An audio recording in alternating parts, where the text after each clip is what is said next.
ಯಾವುದೋ ದಾಖಲೆಗಳನ್ನು ಮುರಿಬೇಕು ಅಂತ ರಾಜಕೀಯ ಮಾಡಲಿಲ್ಲ. ಕಾಕ್ತಾಳೀಯ ಬಂದಿದೆ ಅಷ್ಟೇ. ಸೊ ದೇವರಾಜ ಅರಸರವರು ಎಷ್ಟು ವರ್ಷ ಮಾಡಿದ್ದಾರೆ, ಎಷ್ಟು ದಿನಗಳು ಮಾಡಿದ್ದಾರೆ ಅನ್ನೋದು ಗೊತ್ತಿರಲಿಲ್ಲ. ಇವತ್ತು ದೇವರಾಜ ಅರಸರವರ ಜನರ ಆಶೀರ್ವಾದದಿಂದ ಅದನ್ನು ಮುರಿತಕ್ಕಂಥ ಅವಕಾಶ ಸಿಕ್ಕಿದೆ. ನನಗೆ ಸಮ ಮಾಡ್ತಕ್ಕಂಥ ಅವಕಾಶ ಸಿಕ್ಕಿದೆ. ನಾಳೆ ಆದರೆ ಅದು ಬ್ರೇಕ್ ಆಗುತ್ತೆ.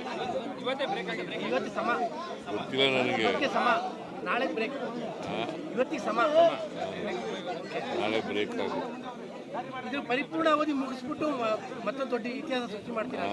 ಇದು ಪರಿಪೂರ್ಣ ಅವಧಿ ಮುಗಿಸಿ ಇತಿಹಾಸ ಸೃಷ್ಟಿ ಮಾಡ್ತೀರಾ? ಅದು ಮತ್ತೆ ಅದು ಹೈಕಮಾಂಡ್ನವ್ರು ತೀರ್ಮಾನ ಮಾಡೋದು. ಹೈಕಮಾಂಡ್ನವ್ರು ಯಾವಾಗ ತೀರ್ಮಾನ ಮಾಡ್ತಾರೆ ಅಂತ ಗೊತ್ತಿಲ್ಲ. ವಿಶ್ವಾಸ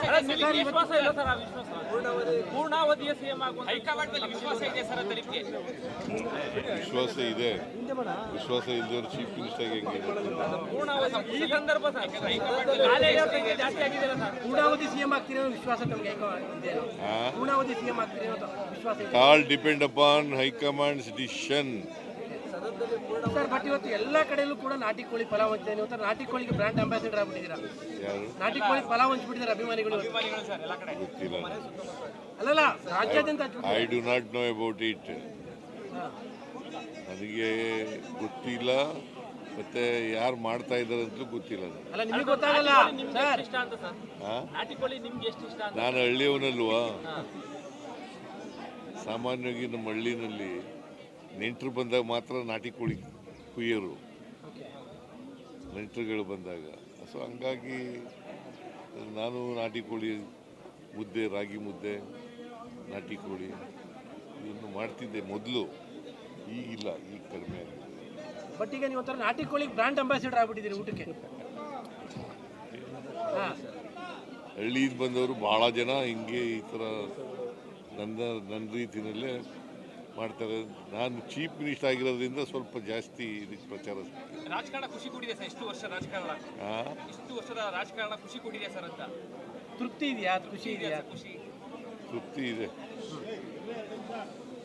ಯಾಕೆಂದರೆ ಜನರಿಗೆ ಕೆಲಸ ಮಾಡೋದೇ ಖುಷಿ. ರಾಜಕಾರಣ ಅಂದ್ರೇನು? ಬಡವರು, ದಲಿತರು, ಹಿಂದುಳಿದವರು ಅವ್ರಿಗೆ ನ್ಯಾಯ ಕೊಡಿಸ್ಕೊಡ್ತಕ್ಕಂಥದ್ದು, ಅವ್ರ ಕೆಲಸ ಮಾಡಿಕೊಡ್ತಕ್ಕಂಥದ್ದು. ಬಟ್ ಯಾವತ್ತಾದ್ರೂ ಅನ್ಕೊಂಡಿದ್ರ ಸರ್ ಈ ಥರದೊಂದು ರೆಕಾರ್ಡ್ ಮಾಡಬಲ್ಲೆ ನಾನು ಒಬ್ಬ ಸಿದ್ದರಾಮಯ್ಯನಿಂದ ಬಂದ್ಬಿಟ್ಟು? ನಂಗೆ ಗೊತ್ತೇ ಇಲ್ಲ. ನಾನು ಭಾಳ ಹೆಚ್ಚಂದರೆ ಒಂದು ಸಾರಿ MLA ಆಗಬೇಕು ಅಂತ ಅಂದ್ಕೊಂಡಿದ್ದೆ.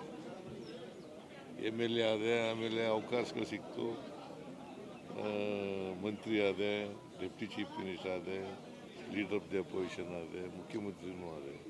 ಹೀಗೆ ಅವಕಾಶಗಳು ಬಂದಿದ್ದಾವೆ, ಮಾಡಿದ್ದೀನಿ. ಕೂಡ ಮೈಸೂರಿನವರೇ ಸರ್, ನೀವು ಮೈಸೂರಿನವರೇ, ಹಾಗಾಗಿ ಮೈಸೂರಿನಿಂದಲೇ ಈ ರೀತಿಯಾದ ದೀರ್ಘಾವಧಿಯ CM ಅಂತೇಳಿ ಒಂದು ದಾಖಲೆ ಸರ್. ಮೈಸೂರಿಗೆ ಅವರು ಮೈಸೂರಿನವರು, ನಾನು ಮೈಸೂರಿನವರು. ಆದರೆ ಕಾಲ ಬೇರೆ ಬೇರೆ. ಕಾಲಘಟ್ಟ ಇದೆಯಲ್ಲ, ಅವರಿದ್ದಂಥ ಕಾಲ 72ರಿಂದ 80ರವರೆಗೆ ಇದ್ದರು ಅವರು. ನಾನು 2 ಟರ್ಮ್ ಇದ್ದೀನಿ. 83ರಿಂದ ಅಲ್ಲ 2013ರಿಂದ 18ರವರೆಗೆ, ಮತ್ತು 2023ರಿಂದ ಇಲ್ಲಿವರೆಗೆ ಇದ್ದೀನಿ. ಮುಂದೆ ಹೈಕಮಾಂಡ್ನವ್ರು ಏನು ತೀರ್ಮಾನ ಮಾಡ್ತಾರೆ ನೋಡ್ಕೊಂಡು. ಪ್ರಬಲ ಜಾತಿಗಳ ನಡುವಿನ ಇಷ್ಟೊಂದು ಪೈಪೋಟಿ ನಡುವೆ ಕುರುಬ ಸಮುದಾಯದಿಂದ ಬಂದ್ಬಿಟ್ಟು ಈ ಲೆವೆಲ್ಗೆ ಬರೋದು it is not A easy task. ಜನರ ಆಶೀರ್ವಾದ ಅಂತ ಹೇಳಿದ್ನಲ್ಲ ಸರ್. ಈಗ ರಾಜಕಾರಣದ ಪ್ರಮುಖ ಘಟ್ಟದಲ್ಲಿದ್ದೀರಿ, ಜನಕ್ಕೆ ನಾನು ಇನ್ನೂ ಮಾಡಬೇಕು ಇಂಥದ್ದೊಂದು ಪ್ರಮುಖವಾದ ವಿಚಾರಗಳನ್ನ ಇಟ್ಕೊಂಡಿದ್ದೀನಿ. ನೋಡಪ್ಪ, ಸಮಾಜದಲ್ಲಿ ಇನ್ನೂ ಅಸಮಾನತೆ ಇದೆ. ಅಸಮಾನತೆ ಹೋಗೋವರೆಗೂ ನಾವು ಸಾಮಾಜಿಕ ಎಲ್ರಿಗೂ ನ್ಯಾಯ ಸಿಕ್ಕವರೆಗೂ ಹೋರಾಟ ಮಾಡ್ತಲೇ ಇರ್ತೀವಿ, ಮತ್ತು ಆ ಜನಗಳ ಕೆಲಸ ಮಾಡ್ತಲೇ ಇರ್ತೀವಿ. ಸಾಕಷ್ಟು ಪ್ರೋಗ್ರಾಮ್ ಕೊಟ್ಟಿದ್ರಲ್ಲ ಸರ್, ಈಗ ನಾನು ಇನ್ನೂ ಜನಕ್ಕೆ ಈ ತರದ್ದು ಇನ್ನೂ ಮೈಸೂರಿಗೆ ಅಥವಾ ರಾಜ್ಯಕ್ಕೆ ಹೊಸ ಈ ಬಾರಿ ಬಜೆಟ್ನಲ್ಲಿ ಬಂದ ಮೇಲೆ ನೋಡಿ. ರಾಜ್ಯಕ್ಕೆ ಬಳ್ಳಾರಿಯ ವಿಚಾರದಲ್ಲಿ ಈಗ ಏನಾದ್ರು ಪ್ರತ್ಯೇಕ ತನಿಖೆಯ ವಿಚಾರದಲ್ಲಿ ತೀರ್ಮಾನ ಆಗ್ತಾ ಇದೆ. ನಾನು ಇವ್ರ ಜೊತೆ ಹೋಮ್ ಮಿನಿಸ್ಟರ್ ಜೊತೆ ಮಾತಾಡ್ತೀನಿ. ಗೊತ್ತಿಲ್ಲ ನನಗೆ. ಈಗ ಇನ್ವೆಸ್ಟಿಗೇಷನ್ ನಡೀತಾ ಇದೆ. ಸೊ ಇನ್ವೆಸ್ಟಿಗೇಷನ್ ನಡೆದು ಈಗ ಕೆಲವ್ರನ್ನೆಲ್ಲ ಅರೆಸ್ಟ್ ಮಾಡಿದ್ದಾರೆ. Investigation is going on. Investigation ಮಾಡಲಿ. ಅಲ್ಲ, ಕುಮಾರಸ್ವಾಮಿ ಅವರು ನಿನ್ನೆ ಯಾಕೆ 2 ಬಾರಿ ಪೋಸ್ಟ್ ಮಾರ್ಟಮ್ ಮಾಡಿದ್ರು, ಏನು ಇದರಿಂದ ಉದ್ದೇಶ, ಏನೋ ದುರುದ್ದೇಶ ಇದೆ ಅನ್ನುವಂಥ ಆರೋಪಗಳನ್ನ ಮಾಡಿದ್ದಾರೆ. ಸಿಬಿಐ ತನಿಖೆ ಯಾವಾಗಲೂ JDSನವರು BJPಯವರು ಕಾನೂನು ರೀತಿ ಮಾತಾಡಲ್ಲ, ಅವ್ರು ರಾಜಕೀಯವಾಗಿ ಮಾತಾಡೋದು. ಅವ್ರು ರಾಜಕೀಯವಾಗಿ ಹೇಳಿದ್ದಾರೆ, ನೋಡೋಣ. ಸರ್, ನಿನ್ನೆ ವೇಣುಗೋಪಾಲ್ ಅವ್ರನ್ನ ಭೇಟಿ ಮಾಡಿದ್ರಿ. ವೇಣುಗೋಪಾಲ್ ಅವರು ವೇಣುಗೋಪಾಲು ಇದರಿಂದ ವಯನಾಡಿಂದ ಈ ಕಡೆ ಬಂದು ಬೆಂಗಳೂರಿಗೆ ಹೋದರು, ಬೆಂಗಳೂರಿಂದ ಡೆಲ್ಲಿಗೆ ಹೋದರು. ಹಾಗೇ ಮೈಸೂರು ಬಂದ್ರಲ್ಲ, ಭೇಟಿ ಮಾಡೋಣ ಅಂತ ಮಾಡಿದ್ದೆ. ಪುನರಚನೆ ವಿಚಾರ